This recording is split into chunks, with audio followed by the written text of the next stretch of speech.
You're listening to another episode of Mr. Allard's Neighborhood. This is the place where you're entitled to Brad's opinion. And now for your host, Brad Allard. Hey everybody, how y'all doing today? The day after Easter. Hope y'all had a good Easter. I know I did. I saw my parents over in beautiful Corsicana. Wait, what? Oops. Oh, hang on. Still, all these years, I still can't get that phone down. Anyway, so what did you do on Halloween, bud? On Halloween? No, Easter, dadgummit. I'm getting to be On like, Easter? yeah, well, Halloween too, but let's talk about Easter first. Halloween I slept, and Easter I obviously went to church and then just hung out with my family. Yes, that's nice. So did I. Yeah, I tell you what, Yeah. one thing, I went to see my folks, and what really made it special, besides the family time and all that, is that I participated in the Meatmeisters fundraiser. I bought a ham from them, and it was everything they said it was. No joke. I mean, it was a great ham, and it was a lot of it. I mean, we all had plenty to take home, and that was a good thing. So we brought some home. My sister and her family, my daughter and her family, my parents kept some because it was a big ham. It was a lot of fun. But I really appreciate what those gentlemen do. I mean, they're making these hams for their fundraisers so they could provide their services to all these other fundraisers. And they're going to be working one for the Center for ASD in about 2 weeks. They're doing one for a veterans group. In fact, I took a little brief clip when I was picking up my ham in Joshua on Saturday. So if you would run that, Taylor, if you would please. Okay. Hey, Yeah, we're ready. we're ready. We're here with Meatmeisters here in Joshua. This is Brian Roberts, head of Meatmeisters. So we appreciate what you're doing for the community. So tell us how it's been today. It's hot. Yes, hot. it is. So we got the hams done. Mm-hmm. Smoker's empty, which is a good problem to have. Yes. We got people coming to pick up some Yeah. hams, so it's a great day. Well, great. You got appreciate any? the support. No problem. You got any events coming up soon? We are doing the ASD Center here in a couple of weeks. We got one coming up on Memorial Day for Choppers. Okay. And carry the load. And Choppers is for vets, the right? vets, and then Right. on Memorial Day we have the for carry the load out in the Katy Trail out in Dallas. Ooh, that'd be fun. We're going to go on a ride. So. Well, I'm going to take a look at one of these hams I'm There you picking go. up. It's not even wrapped yet. Not even wrapped yet. This is what you guys are missing out on if you didn't get one. yet too, Maybe right? next time. Alrighty. Thank you, guys. Thank you, sir. Like I said, there was plenty of food for everybody, and we're still going to be eating some ham for the next couple of days, so it was well worth the money, and it was also going to a good cause, and I always like that. Now, today's show, we're going to talk about diabetes. It's not a very thrilling topic, to say the least, but I am a diabetic, a type 2 diabetic, and have been for about the last dozen years or so. And what spurred this conversation about the diabetes and the insulin issues and the expense and everything else was to my opinion, a very cruel comment by a member of the United States Congress, Matt Gaetz. And my son, who also is a diabetic, a type 1 diabetic, took a great deal of offense. And so did I when he brought it to my attention. I'd heard about it, but he brought it to my attention. So I'm going to talk about insulin and some of the issues that diabetics have to deal with. And I'm not saying this because diabetes is more worthy than, if you will, to be discussed than other diseases. All of them are bad if they affect you or your loved ones. They're all terrible. But what's insulin and diabetes has become, I think, one of the most exploitative of all diseases in the United States in terms of what the pharmaceutical companies and insurance companies are doing. Second of all, I think the obtuseness of Mr. Gates needs to be pointed out because it isn't what he thinks it is. Also, to be honest, I'm not looking for any sympathy at all. I am a lucky diabetic. I have insurance. I don't have terrible numbers. I have no long-term conditions. It's under control. My last endocrinologist visit was last week. It was a good visit.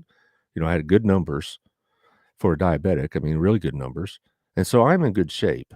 So I'm not talking about myself as much as anybody else. I mean, I'm one of the lucky ones that I have the wherewithal and the insurance and whatnot to get the kind of treatment a diabetic needs. But there's a lot of people, hundreds of thousands, if not millions, probably millions of people that aren't getting treated appropriately. And a lot of that has nothing to do with lifestyle choices. A lot of that has to do with the lack of availability to get insulin at an affordable cost. It has a lot to do with other factors that go into causing one to be diabetic other than exercise and diet and things of that nature.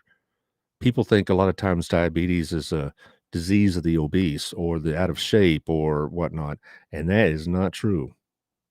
Yes, those are exaggerating or exasperating factors, and they can make it worse.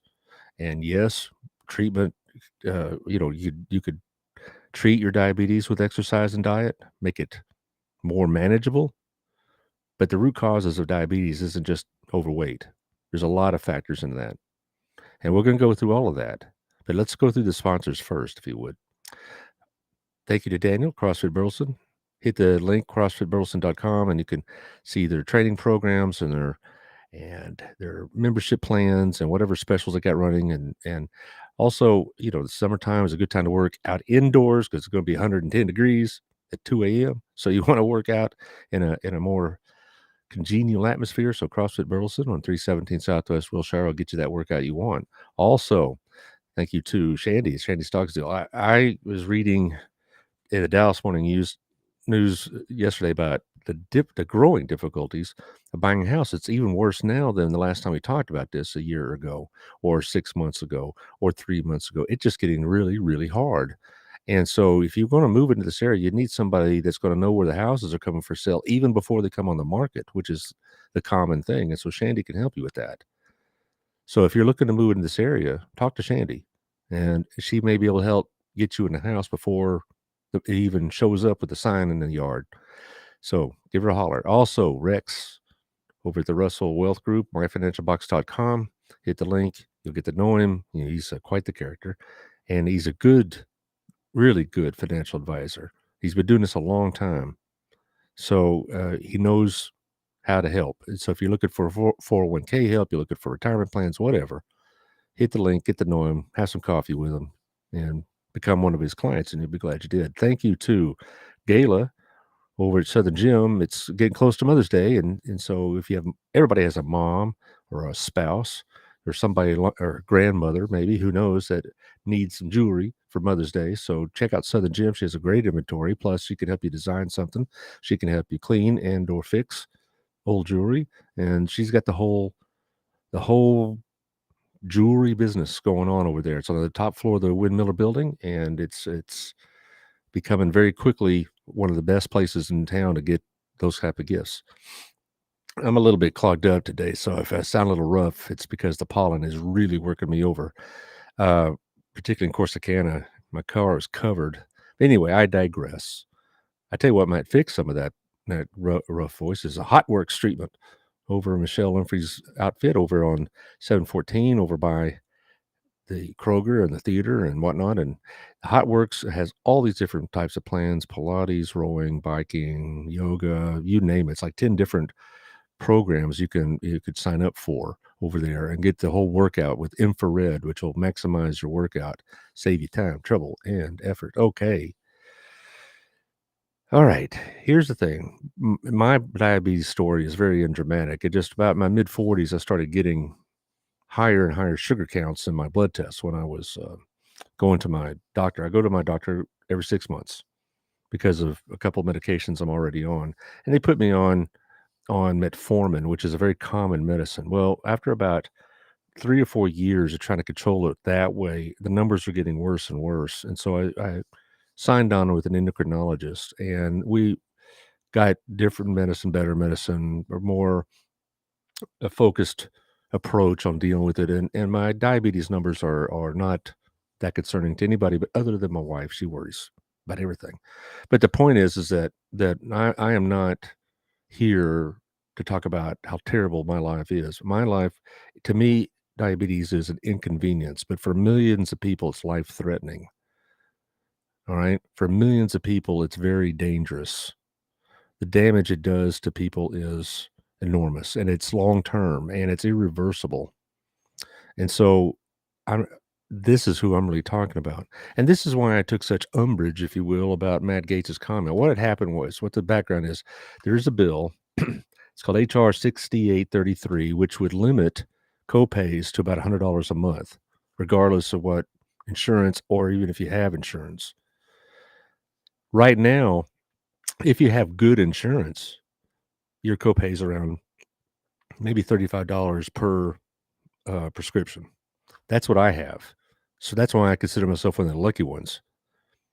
Now, that being said, that only applies to my long term. The short term, for me, the short term, if I wanted like a quick fix, because my numbers are rising or I'm about to eat something, which is what diabetics will do is they'll shoot a little insulin prior to a meal to kind of keep the numbers under control.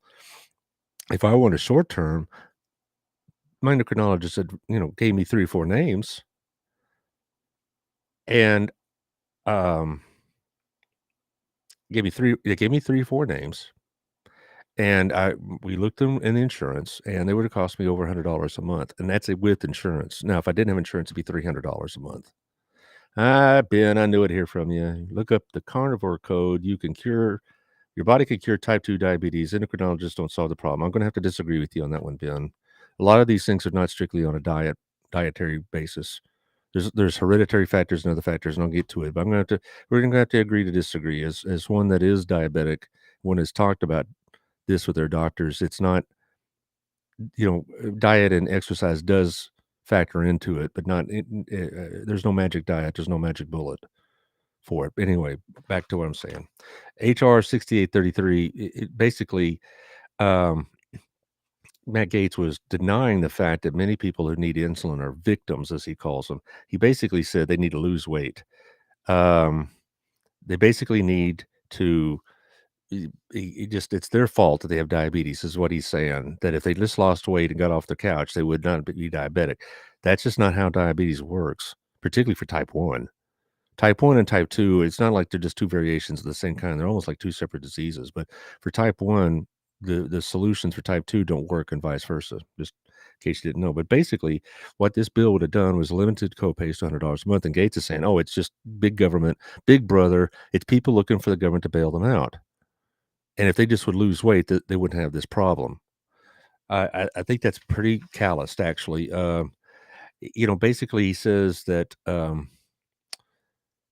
that if you have type 2, he says it can be prevented or delayed with healthy lifestyle changes. Okay. I'm not disagreeing with the fact that lifestyle is a factor, but the fact is for a lot of people, it's a secondary factor. And the demand for insulin has increased. I'm quoting Mr. Gaetz, has increased, and the requisite price increase has followed suit. In other words, the price of insulin increases as waistlines increase.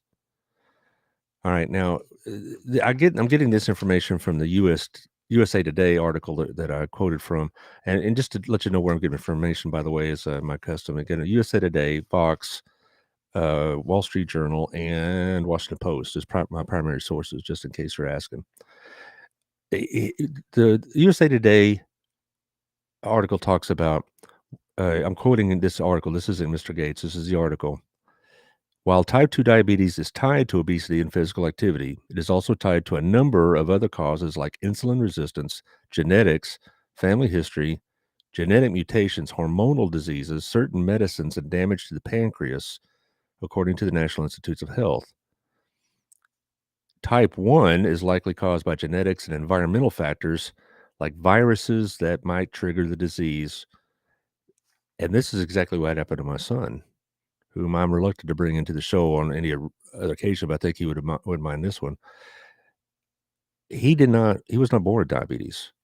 He got diabetes about 5 years ago or 7 years ago now, when he was hit with a virus that basically destroyed his pancreas. And I never heard of that before, but the doctors say that's not just a thing, it happens.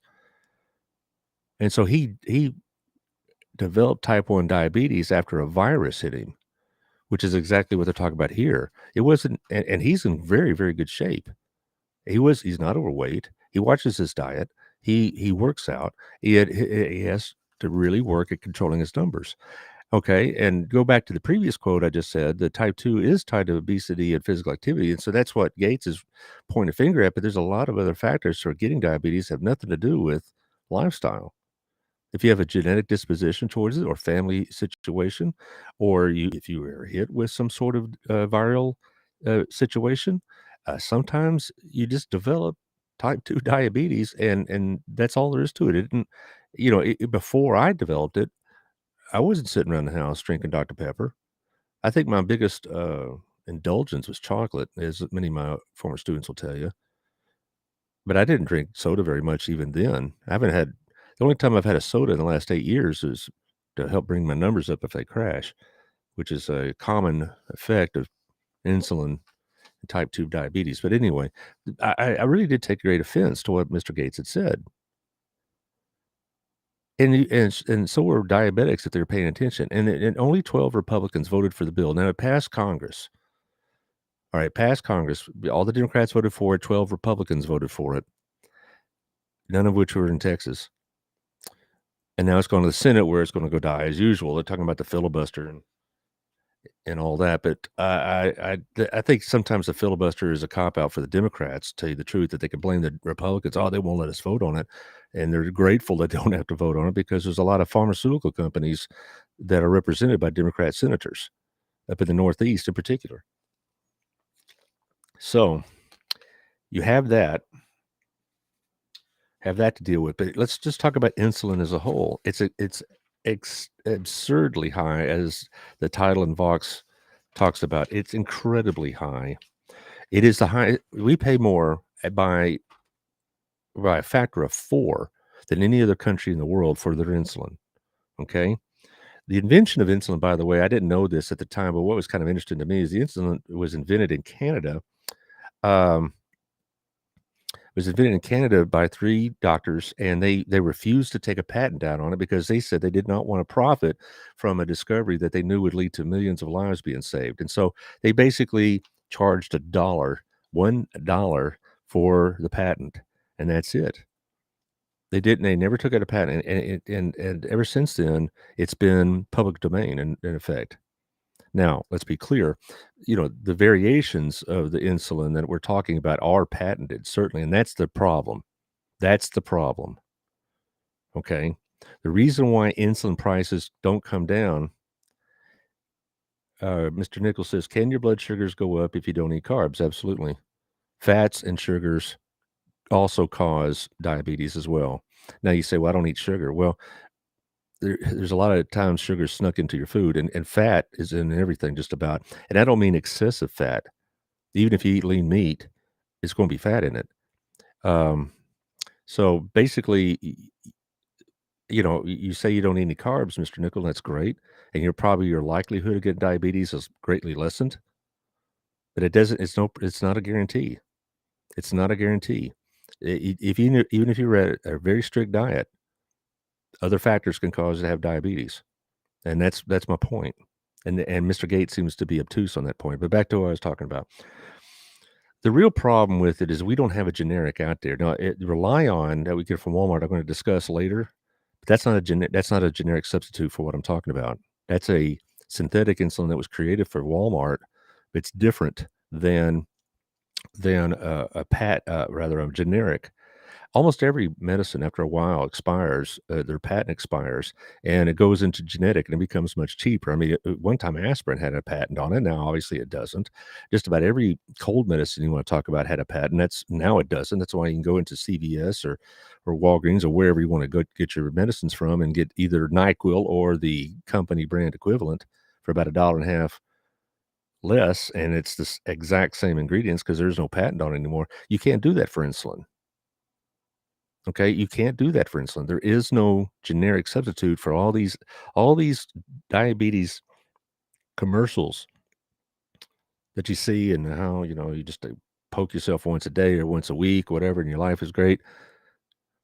That's exceptionally expensive, and there's no generic, and there won't be any generic. I mean, many of the types of diabetes medicines we had, the insulins that you get prescribed. I'm talking about not the over-the-counter. Again, I'm talking about strictly what you get from your doctors. They've been around for 40 years or more. But because of the way they manipulate the patents on these things, it never goes to a generic form. And that's the real problem. And so what's happening for most Americans that don't have insurance, the average cost per month is around $450. And there's a lot of people who don't have the kind of insurance like I do, that have a $35 copay. A lot of people, either their insurance is very lean at best, or they don't work for an employer that gives them insurance. The Medicaid and Medicare, the Medicare is different, I'm sorry, but Medicaid, it doesn't provide the kind of this what you need. Now, so the process here is that most people who don't have access to great insurance or good doctors pay their going rate, and like I said, it's averaging $450, and for chronic diabetes, it's getting up to $2,000 a month because you're using multiple vials of it. But $450, the articles I'm reading, I read some articles I'm not quoting from here. I read about a dozen articles when I did the research for this.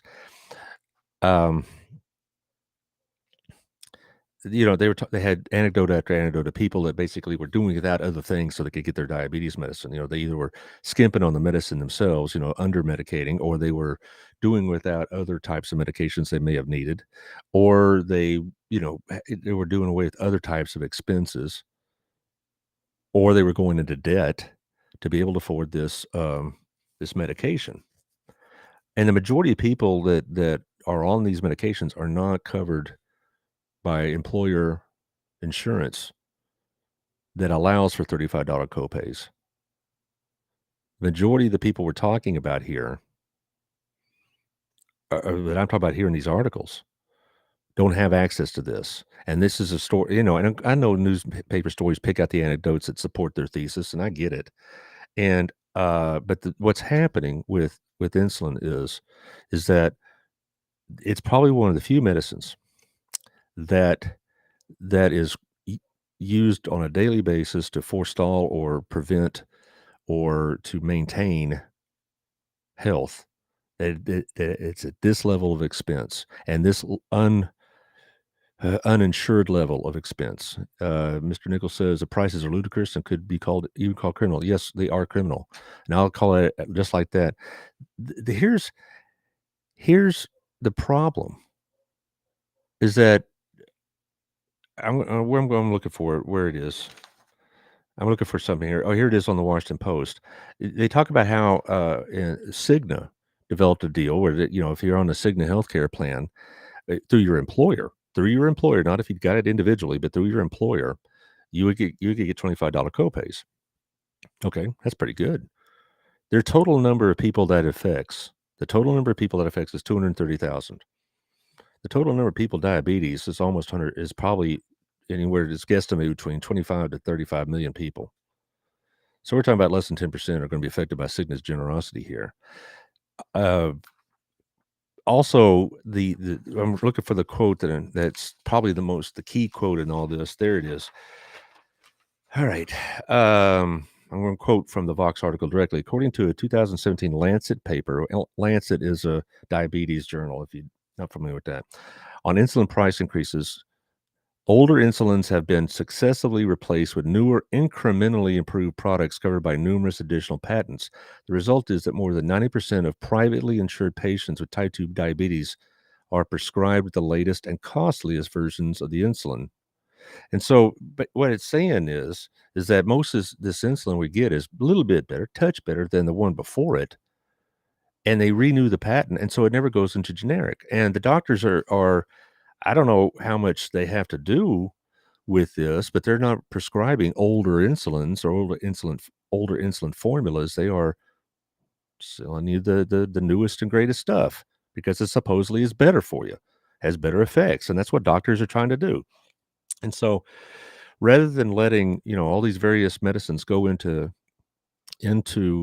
generic status, they just tweak it a little bit, renew the patent, keep the cash flow coming. When you have a patent, it lasts for 17 and 1/2 years. Okay. Now, there have been occasions, very few occasions, not many, where the government has bought out the patent so they can make it more available. Some of y'all may take Claritin D for your allergies and sinuses and stuff like that. It used to be prescription. Now it's not. It's not cheap, but it used to be prescription. And the government paid the maker of that. I don't know who it is. They paid maker like $8 billion for the patent, so they'll go into generic. That has been suggested, by the way, to do this for insulins, and all the insurance companies, not the insurance, I'm sorry, the pharmaceutical companies, all the pharmaceutical companies are circle the wagons on that. They do not want that to happen, because if they go into a situation where this particular type of long-term insulin that goes generic, all the others are going to be worthless. So the pharmaceutical companies have united in their opposition to any of them selling their patents to the government to make it more affordable. They're going to have this wall of it against it, because if Eli Lilly sells them the patents, then all these other companies that make insulin variations are going to be in big trouble. Now, anyway, I'm going on to quote the article. The list price of these products are already out of the reach for most Americans living with diabetes. In some cases, over $300 a vial. It is also strange to see Humulin still priced at over $150 a vial, considering this product was first sold in the U.S. in 1982. And again, the drug makers are doing this because they can. And people say, well, those darn Republicans and all this other stuff. The Democrat Party's had multiple opportunities to do this as well, but they also represent pharmaceutical companies. And the point I want to make on this is that the solutions aren't brain surgery. I mean, they're not difficult. They're just not. Somebody is going to have to take a little less or whatever. Now, as far as the pharmaceutical companies and the insurance companies, I'm going to talk about them in the other half of the commercials. After the commercials, talk about as best I can pharmacy benefit managers. But the thing about it is that I understand about the capitalist system, but there comes a point where you just don't care about shareholder maximization or share value maximization. There comes a point where you're going to have to deal with the humanity and the morality of what's going on with the situation. And people, executives, when they talk about, well, I'm just here maximizing the value of the shareholders. Well, since they and their board are the majority, or in many cases, massive holders of that stock, yeah, they're maximizing share values to their benefit. I don't want to hear this stuff about how, people with their 401ks or individual insurance or individual investments, rather, they're making money, we're protecting their investments. They're getting scraps, but basically we're talking about major shareholders, many of which are on the board, are maximizing shareholder value for their own benefit. And so they're making money off the fact that they're withholding life-giving or life-saving medicine. Now, as far as patent law, which is mentioned here in the comments, there's the thing about patents, they have a real value in protecting the intellectual property and whatnot of the producer or the inventor, whatnot, so they can recoup their losses or their expense, rather, and make money, and to a certain point. But what we're talking about here is, it isn't like Eli Lilly and others are inventing something, making their money, and then it goes generic and they move on to other things. They're tweaking the medicine, and then they're basically using the letter of the law to maintain a long-term high profit stream at the expense of the patients. That's what's happening here. Now, on the other side of the commercials, we're going to talk a little bit more about some of this, and talk about where we stand as a country, and also about rely on over at the Walmart here. So let's talk about that. But let's first talk about these commercials. I'll tell you, our place. When I go to our place, here my routine is, I could find things on that menu that are within my diet. So, that's a good thing. Otto has produced part of his lineup, if you will, his menu, to accommodate people like myself. Now, if I want to splurge and get, mashed potatoes and gravy, that's my choice. But there are items on his menu that will benefit people with my condition. And I appreciate that. That's typical of Otto to be considered, to think about other people like that. And I appreciate what Otto does for this community. So if you're looking to go have a good lunch, it's a great place to do it. And you don't have to blow your medicine to do it. Also, thank you to Chris over at Wild Cigar. I just was visiting with him a couple of days ago. Things are going pretty well, going very well. And if you're looking to have a decent smoke, a decent drink. You go to the humidor, you can go to the bar, you can watch the TV. Sports will be on, but be quiet. So I always appreciate that fact. And you could have a nice conversation. It's a good place to go. So Wild Cigar over on the Standard. Also, thank you to Antonio Basalo over at Proactive Payment Solutions. I talked to him about 10 days ago. I invite you to listen to the podcast. But Proactive Payment Solutions will help you with your point of sales operations, and it'll help you with, streamlining some of your business activities, so you can save you some money, some money on the rates. So talk to Antonio if you need to kind of get that set up. He can help you with your business. I'm sorry, I'm about to cough. All that dust in the air. All right, thank you to Tiffany on Local Life Magazine. I talked to her, texted with her prior to the show. Yes, old men, we say talk, we really mean text. We texted her, and she's going well, very busy. She's working on the May magazine. She'll be on May 3rd to talk about it. I wanted her on a little earlier, but it just, it's a tough deal when you're trying to get your daughter graduated and also get your magazine out and do all the stuff that goes with it. So she's busier than can be. So I'm just glad she's going to give us some time in about 2 weeks. So Local Life Magazine, TX, is on the interwebs, as we call it, and also it should be in your box, or have been. It'll be on your coffee table, I hope. Also, a couple other things. Taylor, you get Paula Peckham's book? I don't have that one on here. Okay, well, okay. It's a lot of us remember Paula from our BHS days. She was my colleague, good friend. She and I had some really good conversations because she's, has a different political opinion than I, but it was always civil, and she's very sweet. But she's written a book, and it's check it out on Amazon.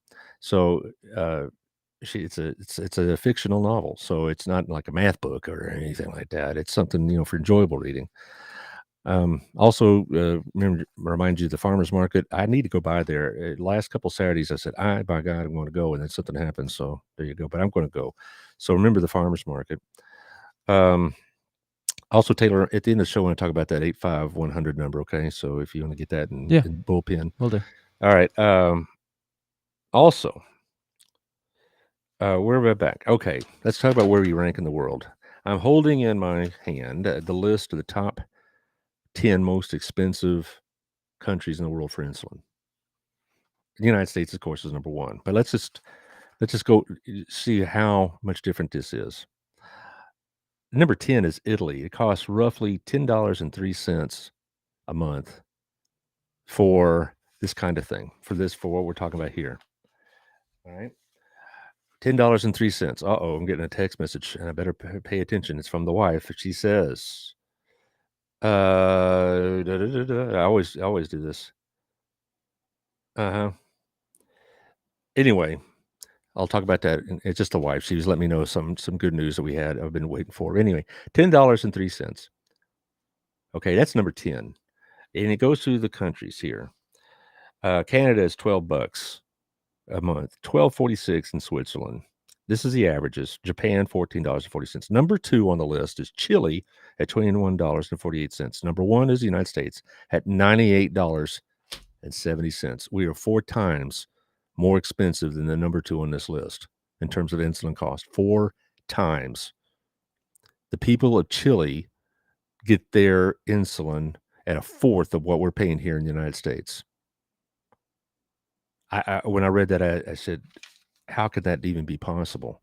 But as I did the research in this, it's possible. $98.70 on the average. And that's including people like myself with copays. Okay. You take out the copay element, and that's where we get the $300 to $450 range that I've been quoting to you earlier. 4 times the amount of a country in South America, almost 10 times what they're paying in Luxembourg and Italy. Korea, almost 10 times what they're paying there. About 8 times what they're paying in Canada. Here's the thing. Speaking of Canada and Mexico, Mexico is on this list as well at $16.48. They're number 3. A lot of people will smuggle insulin in, either for other sales, which is, drug running basically, or for their own use. And, I don't know about the Canadian or Mexican quality. I'm not going to go there, but the point is that when you got people that can get their medicine from Canada, which I understand is kind of a black market thing where people can buy Canadian insulin through other means. I mean, even through the internet, they're no wonder they're going to that route when it's, almost 8 times less than what they're paying here. So they're buying these life-saving medicines. They're having to do that clandestinely because the government will crack down on it and keep the profits high. I when I saw that, I just that no wonder people are so mad. The price of insulin since talking about here in the last 20 years, well, since mid-90s, 1996 to be precise, has risen by a factor of 1,200%. The rate of inflation in that time frame is 63.67. I'm reading this from what article I'm reading this one from? This one's from a publication dealing with insulin. And so, but anyway, it's 63.67% has been the inflation rate since 1996, but the inflation rate for insulin has gone up 1,200%. Okay. That just floored me when I read this particular article about just how expensive this is. Now let's talk about Relion. Relion is a synthetic insulin. It's what they call human insulin. It's really it's kind of like pseudo insulin almost. Now, does it work? It works somewhat. I use Relion because my diabetes is not chronic in the sense that I run high numbers constantly. I have many days where my numbers are manageable and relatively normal for a diabetic, pretty decent for a diabetic. But for those with chronic diabetes, serious levels of diabetes, Relion is at best, it's like putting a bandage on a bleeding wound. It may keep you alive to the next day, but it's not going to improve your condition. Relion is $24.98 a vial over at Walmart. And a lot of people, millions of people, rely on it, no pun intended, because that's the only thing they can afford. And they'll buy 3 or 4 vials at a time for a month. So they're still spending over $125 for a supply of Relion every month. Now, one vial of Relion for me will last a month. So I don't spend a lot of money on it. But I'm not also given the best insulin I could get. The insulin that I really could use, the ones my endocrinologist says I need, she's telling me these are the ones you probably should be using. They're $100 a month with insurance. They're $300 without it, like I've been talking about prior to the commercial break. So Relion at best it's a temporary fix, and it has diminishing returns. In other words, if you start off using a little bit, in a while you're gonna have to start using a little bit more as your body becomes more and more insulin resistant, and then a little bit more. And that's why some of these people that you say, well, my gosh, what kind of situation they're in? They're using 5 vials a month. Is because they've been doing this a long time, and they've been dealing with diabetes for maybe most of their life, if not the whole of it. And their bodies have become just really, really resistant to it. And so that's the real problem is that the options that many of these people have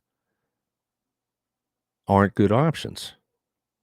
They're either going to the black market, they're using inferior products, or they're having a lot of times they're having to bounce around from product to product because, Eli Lilly, among others, and Nova, what's the other ones? The other manufacturers, my papers are all a mess now.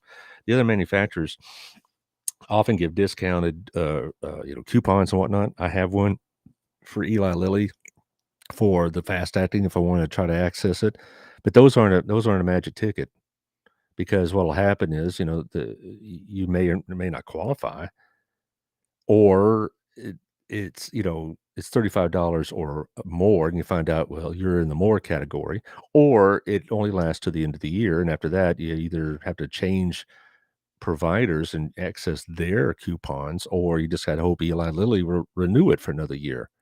So you're on a year-to-year thing, hoping that this happens. Also, I don't know enough about what the pharmacy benefit managers do to really talk about it extensively. But what a pharmacy benefit manager is example is Caremark, where they negotiate with insurance companies the price of insulin, what they'll they'll cover and how much will be charged and whatever else. And so whatever savings that Caremark or Express Scripts is another one will gather from their negotiations with the drug dealers drug dealers. I didn't mean it in that term, but why not? The drug makers is that whatever savings they get, they keep. The insurance companies will get these pharmacy benefit managers to drive down the price of insulin.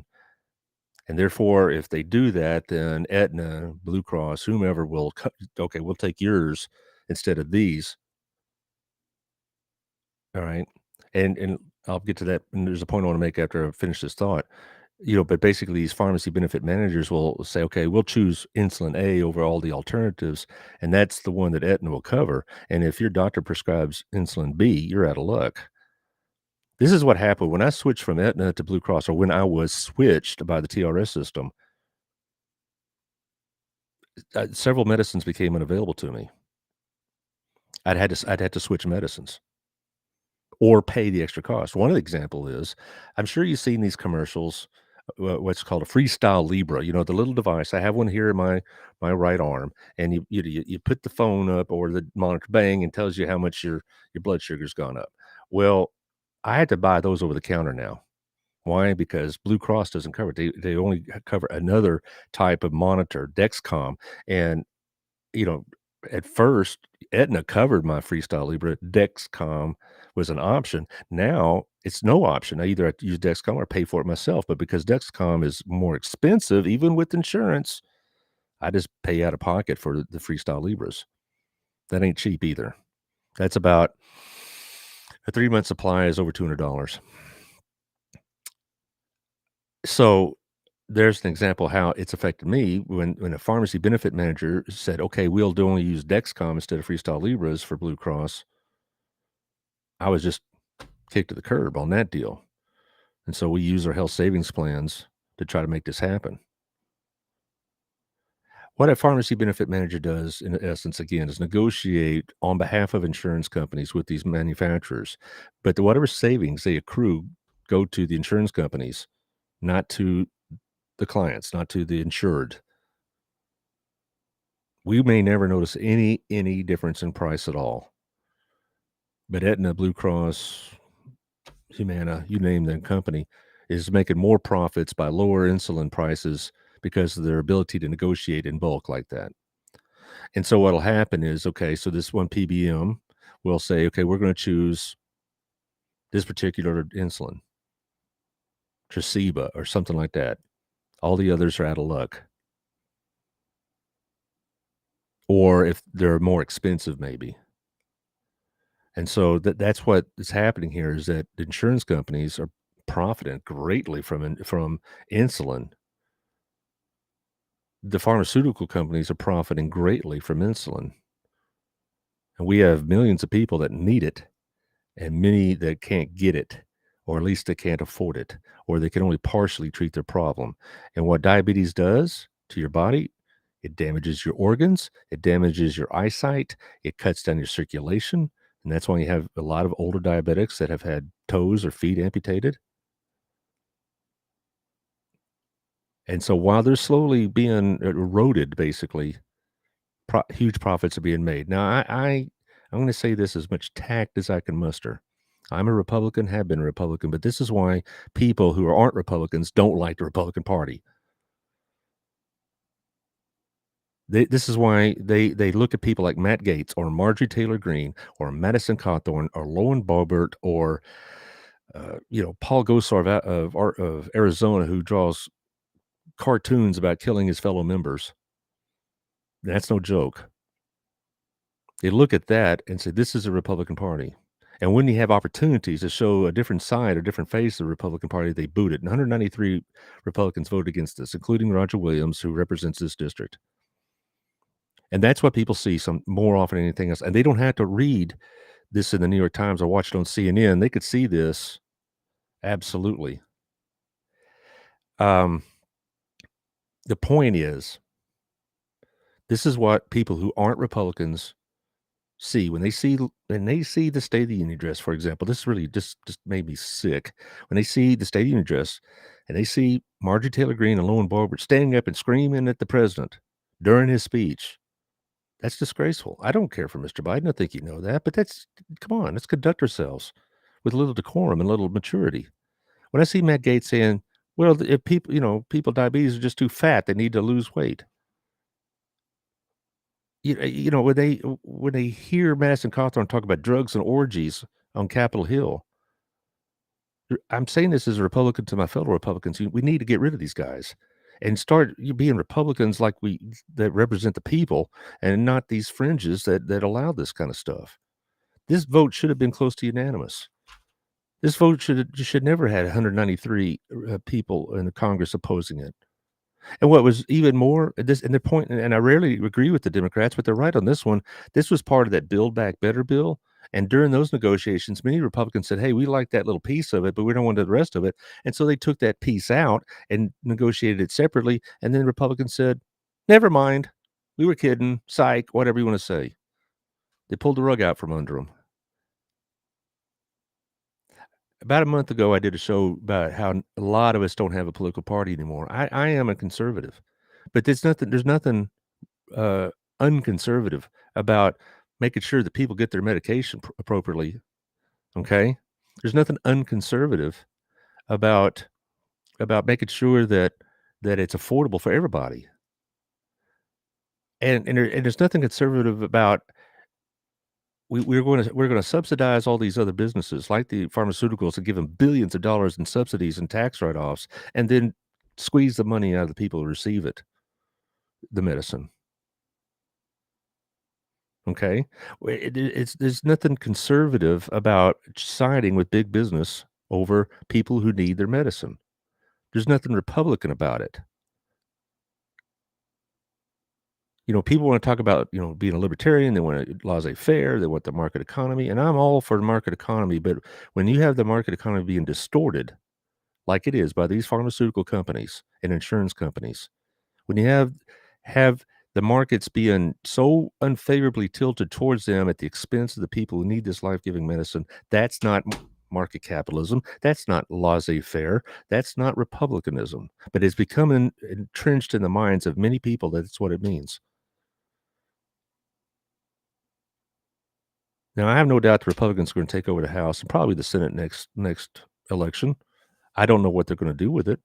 I know if this is what they're going to do, it's concerning to me if they're going to continue to side with the big businesses. And we could, and I get this, I make these comments and they say, well, what about the Democrats? I don't get too hoots and holler about the Democrats. We could talk about them another time. I'm talking about Republicans. I am a Republican. I'm talking to my fellow Republicans. We need to support people that are going to make sure that people get their medicine, not make sure insurance companies are maximizing their stock values. Now, that's a pretty harsh statement, but when we elect people like Marjorie Taylor Greene, we have it coming. We elect people like Matt Gaetz and try to put him as an example on the TV news as fighting the good fight, then that's what we have coming. I'm in no way of socialized medicine, in way in favor of that because there's so many other things about it that are just would be unworkable. But I'm not in favor of the Bernie Sanders plan. But you know what? I could see why people would turn to that desperate type of situation. When I talk to people that like Bernie Sanders and his plan, I often don't have a good argument to come back with them because this is the argument they come back with. People aren't getting the medical care they need. They're not getting the medicine they need. What's your answer, Mr. Allard? And I can't say shareholder maximization. I can't say laissez-faire will solve your problems. So if we want a better situation with this, We need to elect people that are going to side with us, not with Eli Lilly, not with Aetna or Blue Cross. We need to vote for Republicans. If we're going to vote Republican, they're going to have our concerns in mind, not shareholder maximization for the board of directors of Squib. So I'll leave you at this. I hope you never become diabetic. It ain't fun. Again, I'm one of the lucky ones because I may have diabetes, but to me, like I said, it's inconvenient, not life-threatening right now. And I have insurance. I'm fortunate that I have insurance, and I'm fortunate that I have the wherewithal to take care of what I need to. Millions of people don't. And we're supposed to be the wealthiest country in the world, yet we're paying 4 times more than the number 2 country in terms for our insulin costs, 10 times the majority of the world. There's something wrong with that picture. I hope to see your comments. This will be on YouTube. It is on YouTube right now. I'll be posting it very soon. Before we go to the commercials, also Taylor, you have that 85100 card, or yeah, you go. I'm trying to build some text followers, if you will. So if you will text Mr. Allard to 85100, I surely would appreciate it. Mr. Allard to 85100. Also, if you check out the new website page, and I'll post that again in the this afternoon, and you can leave comments, and you can get email if you want to. You can have commentary with me, off the air, so to speak. But I really would appreciate it if you text Mr. Allard to 85100, because that would it gets you aware of what's going on. I'm not going to text you just to bug you. I'll text you about upcoming shows or when something's been put out there for you to see. This will be on Spotify and Apple. Also, it's now on Twitter and Instagram, as well as Facebook, as well as YouTube. We're just getting multi-messengered out there, if that's a word. So just getting a lot of access. So if you'd like to be part of that, I appreciate it. But I tell you who's already part of it, and that's our sponsors. And I thank you very much for making this available. CrossFit Burleson, thank you, Daniel. Hope you all and family are doing well over at 317 Southwest Wilshire. It's a good way to get fit. Maybe forestall some of these things I've been talking about. Also, thank you to Shandy. Like I said, if you want to get get a house or property in this area, you're going to need to have an inside helper in this. Say it right, inside helper in this, and she could certainly do that for you. So contact Shandy if you're looking to move in this area. And also, she also has a good page on 817life.com because keeps us up to date. Also, thank you, Rex, over in Cleveland at the Russell Wealth Group. He'll come meet you where you're at. myfinancialbox.com. Hit the link, get to know him. He'll have a little coffee with you. Also, thank you to Gayla at Southern Gym. Like I said, it's Mother's Day coming up. Also, you got graduation, you got weddings, you got all sorts of events coming up. So go look at the fine jewelry and gemstones over at Southern Gym, the top floor of the Windmiller building. Thank you to Hotworks, Michelle Humphrey. She's opening up a new place over in Las Colinas, so she's very busy these days, but she still is going full tilt over at over on 714 on John Jones, and go check it out because it's a different kind of workout with the infrared and the different possibilities. Also, thank you to Otto, as always, with Our Place. It's always a great place at Our Place. Good food, good people, good service, and there you are. Thank you to Chris, same thing. Good service, good people, good atmosphere. It's a nice cultural place. Cigar, drink, you're good to go. Also, Antonio, thank you for starting that business. This is what I like to see my students do, is be entrepreneurs. ProactivePaymentSolution.com, help you with your point of sales operations. Also, Tiffany, hang in there. I know graduation's coming and you're very busy, but Local Life TX is up. The magazine will be out in about 10 days for the May. April's already out there. All right. Anything else on top of my mind? Okay, tomorrow I'm going to have Chris Boddicker on the show. Hang on, don't play the music yet. I'm still talking. He's trying to get rid of me. You got somewhere to go? Chris Boddicker in the studio tomorrow. We're going to talk about. We always play music at the end. I know. We're going to have him in the studio, talk about his race for county judge. Thursday, I got a couple things I'm hoping to happen, but if not, it'll be me ranting some more. And that's always fun. Everybody lines up for that. But I've got a couple of feelers out there to see if we could arrange a Thursday show. But if it didn't work out on Thursday, then there's certainly plenty to talk about. But honestly, share this with your friends. Share this with people that you know could use this information. I hope it does somebody some good, and we'll see you tomorrow.